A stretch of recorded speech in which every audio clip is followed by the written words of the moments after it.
Hi, I'm Micah Halpern. Thank you for joining me today as I do some thinking out loud.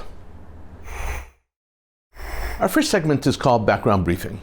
The first thing I've been thinking about is Iran, about the Iranian nuclear development program, and about how the United States has been trying to thaw relations with Iran. Iran is not slowing down their uranium enrichment. That's important. I trust that you are not surprised. Despite the recent reports in the United States media asserting that Iran has significantly reduced its uranium enrichment program, the opposite actually seems to be true. Because, according to comments made by the head of Iran's nuclear program, it just ain't so.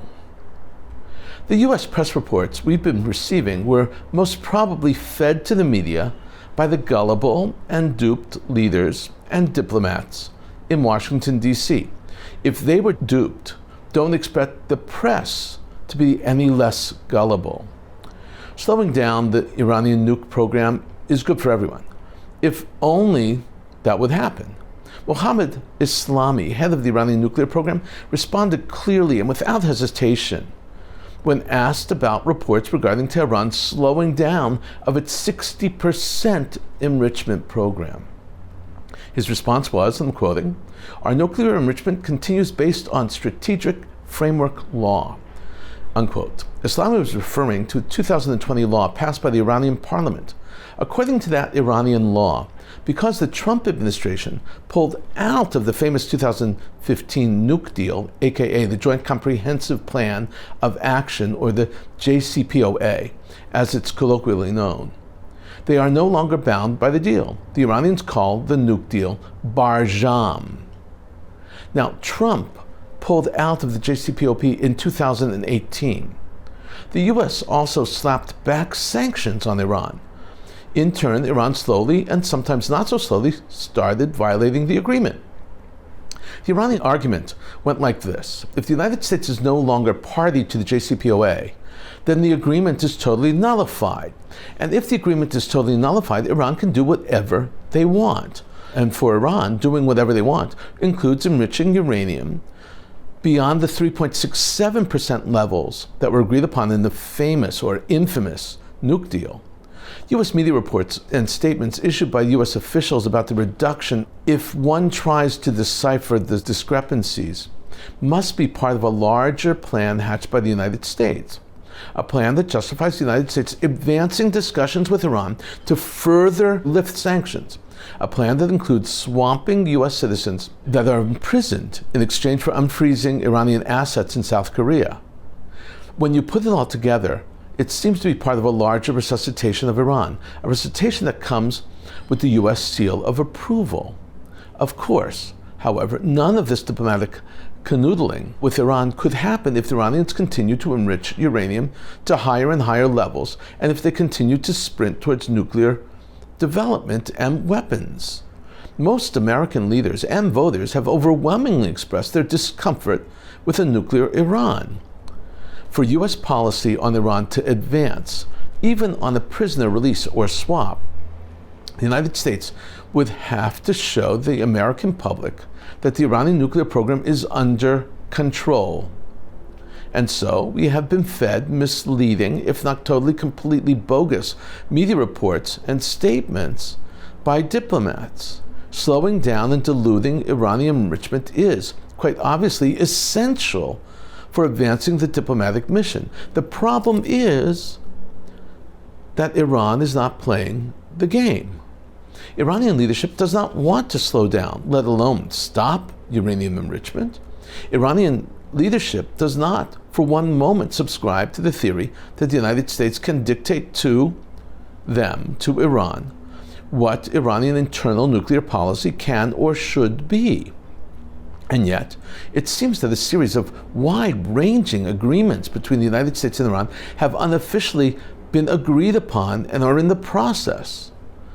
The Israeli Hebrew press has been reporting on them. According to those reports, the agreements include capping uranium enrichment at 60%, and Iran agreeing to stop using proxies to attack U.S. forces and U.S. contractors, and even to stop selling ballistic missiles to Russia. In exchange, the Iranians expect the United States to reduce sanctions, permit their oil tankers to freely deliver their product, and to stop proposing anti-Iran resolutions in the United Nations and other international organizations. Most importantly for Iran, the agreements include the unfreezing of billions of Iranian dollars in South Korea. The prisoner release is all part of the broader agreement. It is very easy to be enticed by these very impressive goals, and that in the form of an informal agreement especially. And while we may not want to believe that experienced leaders and diplomats would fall for the Iranian con, they have. Islami, the head of Iran's nuclear program, is not mincing words. In this case, there is no reason for him to lie. Actually, lying and saying that they were limiting or diluting or slowing down uranium would actually be more beneficial for Iran. This time, Iran is speaking truthfully. Coming up next, points of view. First up is a column from Ynet. It was published on August 15th, 2023, and it was written by Ben-Dror Yamini. The piece is entitled, "You Can Protest Without Comparing the Government to the Nazis." Subtitled, opinion, "It's possible to protest against judicial reform and condemn it strongly. But any statement comparing Israel and Germany or calling it a war crime is a gift to supporters of the judicial overhaul." Ben-Dror explains to his readers that certain politicians are making huge mistakes in their attempt to protest judicial reform in Israel. He points out that protesting for or against the issue you feel strongly about is fine and acceptable, but how you protest and what you say and how you express your feelings make a very big difference. Ben-Dror begins, "It was anticipated, and it's unfortunate, that this is happening. The most justified protest against judicial reform insists on making the most exasperating mistakes. Now it's Amiram Levin's turn, despite all due respect for his rights as a former IDF Major General, whose odd speech at a recent demonstration is yet another sign of veering off track. Perhaps he's envious of the wavering glory of Yair Golan, another former IDF general and Knesset member, who even before him made a career out of the ill-advised comparison between Israel and Germany. So he joins the festival of narratives." Now Ben-Dror explains that Israeli leaders, respected Israeli leaders, have been irresponsible and wrong and hateful in their speech and protests. He writes, "The government ministers deserve harsh and incisive criticism. They know that each passing day only magnifies the damage unless they grapple with being out of touch with reality. They are aware that history will judge them as culprits in the destructive self-respect without precedent. But instead of holding them accountable where they bear responsibility, Amiram Levin sails into bizarre and patronizing territory. There are ministers," he says, "who don't know what democracy is because they grew up in a country without democracy." As Ben-Dror continues writing, he points out that comparing Israel to Hitler's Germany crosses a serious line. In his words, that wasn't enough for him. So on Sunday, the new star of the protest movement was interviewed on Israel's public broadcaster radio, Kan Reshet Bet, where he claimed that the IDF is becoming a partner in war crimes through deep processes that resemble those that occurred in Nazi Germany. We have abhorrent phenomenon in our midst. However, one can condemn them without immediately leaping to Nazi Germany. Nearly every European country has an extreme right today, some of which are neo-Nazis, without even having any control over the Palestinians. And these movements are no smaller than the extreme right in Israel. There's no need for occupation or terror. For them, it's the immigrants who get on their nerves.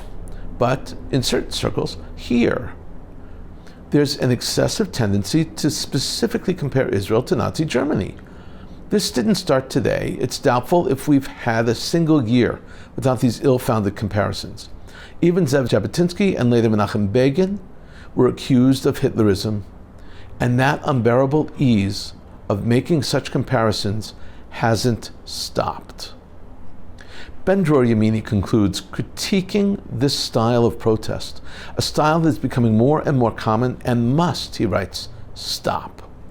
Leaders must be more responsible. His conclusion reads the following. These aren't the isolated extremes of the protests.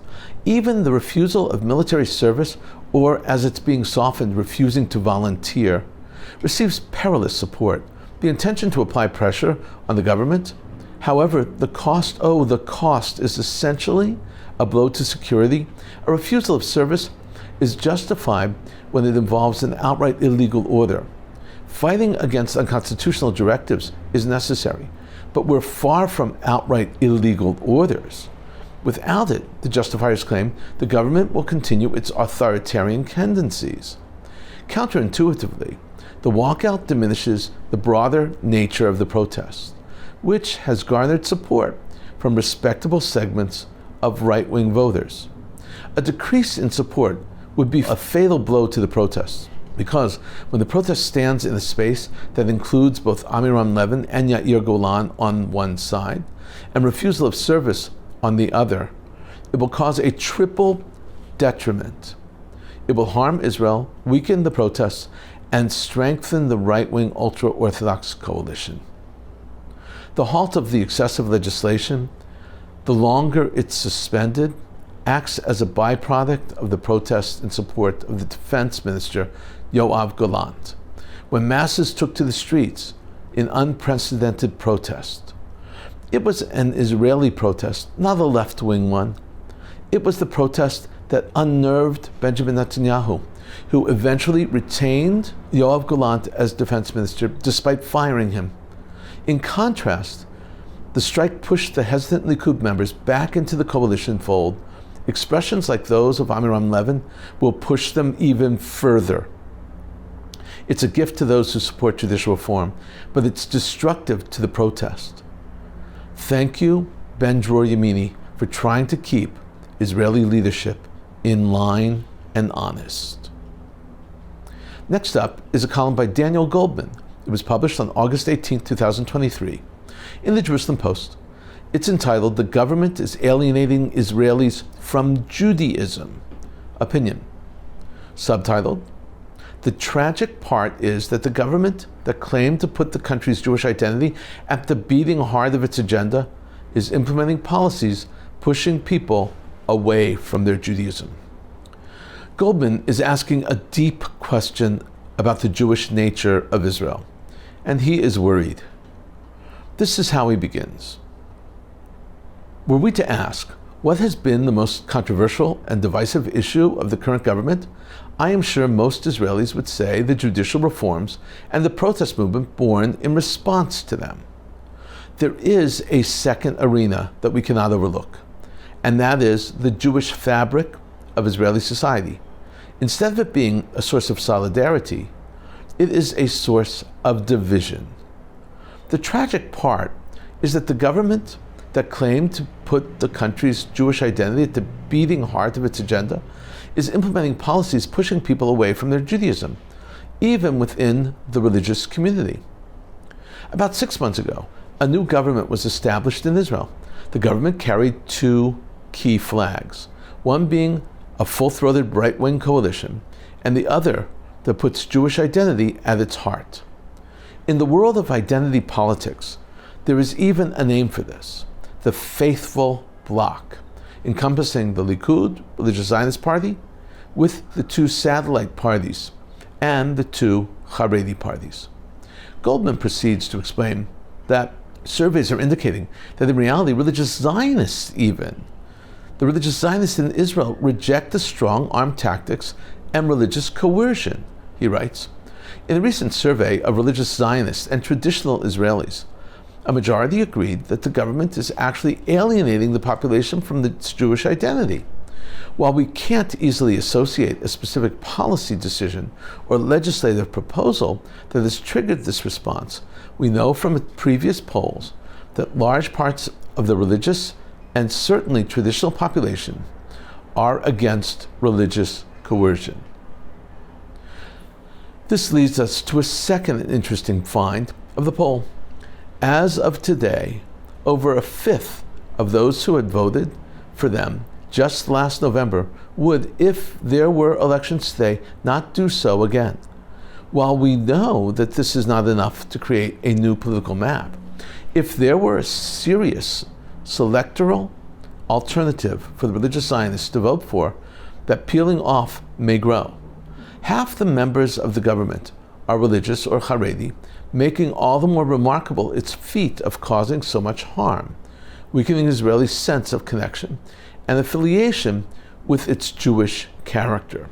What turns this feat into a tragedy is that this is not in spite of their policy, but because of it. The government has been accused by many of undermining the foundations of Israel's democracy, but it's also causing critical damage to the way Israelis feel about Judaism and the Jewish identity of the country in the deepest sense of the word. This is a powerful and very insightful column. Thank you so very much, Daniel Goldman. Coming up, commentary through cartoons, where pictures tell the story. I want to show you 6 memes and headlines today. The first meme is about Twitter and its new name X. It reads, "Twitter doesn't exist anymore, that's it." That's the exit. That's funny. What do you call an entry on X? We are still calling them tweets, just like we did when it was called Twitter. No one knows what we're going to call it. This creative commentary is calling it a exit. That's funny. This next meme is about Amazon. The online shipping behemoth is making it harder and harder to return things. The meme reads, "Amazon is asking me to send proof that I did not receive my package." And then there's a picture of an empty hand. Again, very creative, very funny. This next meme is about America. The meme reads, "The most American grocery store aisle I have ever seen in my life." And the aisle sign reads, "Beer, pizza, potatoes, guns, Bibles, sweatpants," and of course it's aisle 11. I don't know if this is really actually a grocery store aisle or if it was contrived, but it is certainly very funny and makes the point. This next meme is about age, and the scale used to measure age is the aging process in general is Neil Young. It reads, "Everyone under 30, who's Neil Young?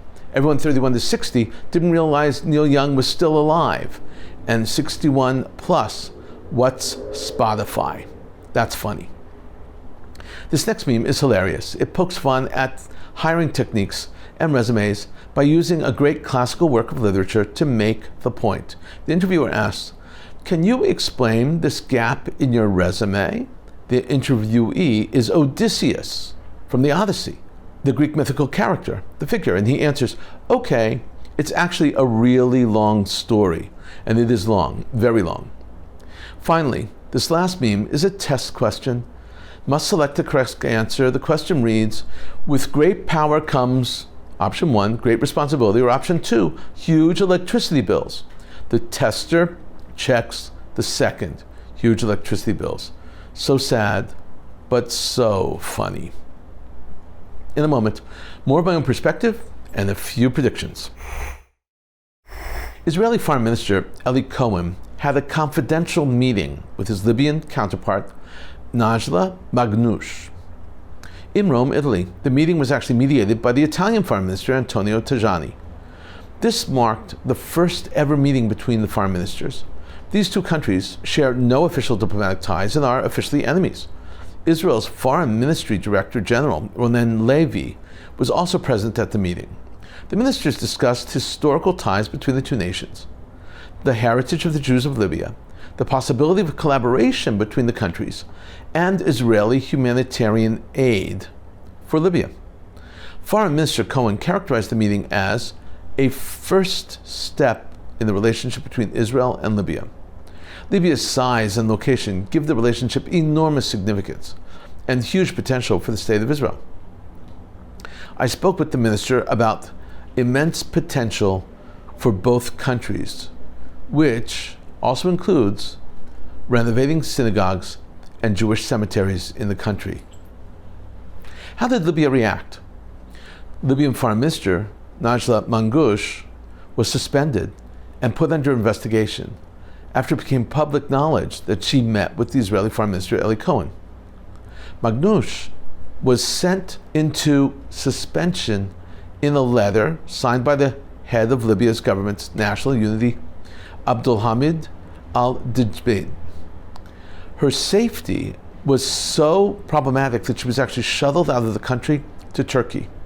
In her defense, there are reports that the Prime Minister of Libya was provided advance notice of the meeting. She did not do it on her own, but she's still in hiding for her safety. For their part, the Islamic Jihad, the terrorist group, starkly criticized the meeting between the Israeli Foreign Minister Eli Cohen and his Libyan counterpart. They released a statement which reads, "We sharply condemn the normalization meeting between the Zionist Foreign Minister and the Foreign Minister of Libya.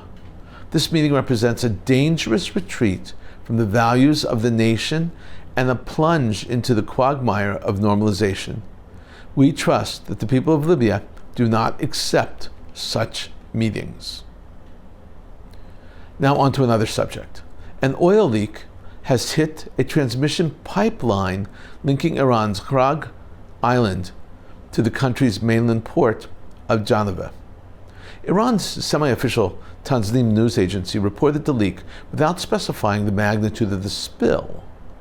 According to an official from Bujnir province, to prevent oil leakage on the seabed from the pipelines, diving teams have been dispatched. The official also said that 2 vessels have been sent to Kharg and Genava's coasts to help with the cleanup. Kharg Island, located 25 kilometers off the coast of Iran, hosts an oil terminal from which a large part of the country's oil exports are shipped. Iran is not only developing its nuclear capabilities, as we've discussed in the background briefing and at other moments, but they're also developing their electronic warfare capabilities. Iran launched exercises to test its electronic warfare, and they did it against mock enemies, drones, fighter jets, helicopters, state television reported the other day. It said units from the military's Navy, ground forces, air forces, as well as their air defenses took part in the drills in the central, largely desert region of the Islamic Republic. The exercises featured domestically manufactured radars, drones, manned and unmanned fighter jets, micro-aerial vehicles, and other military equipment. That's what was reported on state TV. Russia's military cooperation with Iran will not succumb to geopolitical pressure, Russian Deputy Foreign Minister Sergei Ryabkov said.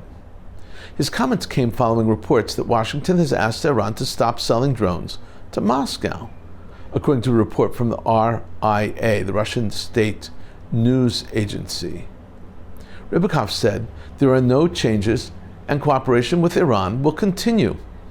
We are independent states and do not succumb to the dictates of the United States and its satellites. And citing an Iranian official and another source, the Financial Times reported that the United States is pressing Iran to stop selling armed drones, which Russia is using in the war in Ukraine. Russia began using Iranian drones, the Shahed drones especially, to attack deep inside Ukraine last year. The so-called kamikaze unmanned drones do not need a runway to launch, and they explode on impact.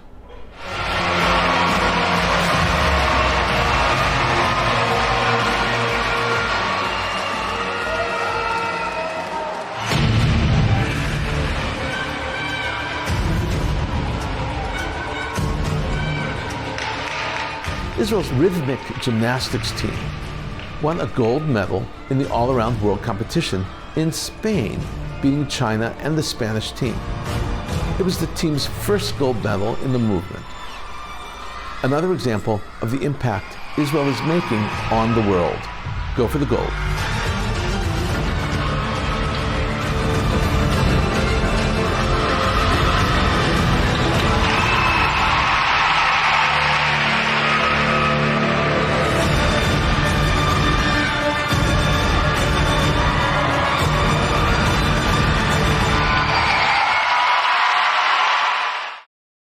The Supreme Court in the Netherlands ruled that both Israeli Chief of Staff Benny Gantz and Air Force Commander Amir Eshel were immune to civil proceedings against them, alleging war crimes during 2014 Gaza war. Sierra Leone President Julius Maada Bio has promised that his country will open an embassy in Jerusalem. The news came, according to Israel's foreign ministry, in the form of a phone call between Foreign Minister Eli Cohen. This is another example of countries accepting Israel and siding with Israel in the world of international diplomacy. The Wall Street Journal has reported that Saudi Arabia is weighing a Chinese bid to build a nuclear power plant in the Saudi kingdom. According to the journal report, China's National Nuclear Corporation, a state-owned company known as CNNC, has bid to build a nuclear plant in Saudi Arabia's eastern province, near the border with Qatar and the United Arab Emirates. We've been thinking out loud about a lot today. Now that you know what I've been thinking, let me know what you're thinking. Email me at micah@jbstv.org. Tweet me at Micah Halpern. Tell me what you think. Before we end, let me leave you with one piquante piece of information. We've been talking quite a lot about Israel's protests against judicial reform, about the headlines and the protests they've grabbed around the world. The Hebrew word that's commonly used for protests is hafganah. But hafganah does not mean protest. It actually means demonstration. The difference is very important. Demonstrate means to show one's point of view. Protest is to reject and resist. In Hebrew, the correct but mostly unused word for protest is mecha'ah or hamcha'ah. In English, that would be to remonstrate, not demonstrate, to urge, often in public, reasons for resisting. Another Hebrew word for protest is kublana, which is to complain or to grumble. Protesting is not limited to Jews. In Christianity, a Protestant was one of the 6 princes in the Holy Roman Empire who ruled the 14 imperial free cities, who issued a protest letter to the Diet of Speyer in 1529, which resulted in the protestations of Speyer, which became the Protestant form of Christianity. I want to wish everyone a happy new year, a Shana Tova, a Ktiva v'Chatima Tova, and may we all be inscribed in the Book of Life. And a happy, healthy new year to everyone. Happy holidays through Sukkot and through Simchat Torah also. Thank you for thinking out loud with me, Micah Halpern. Let's think out loud again next week on JBS.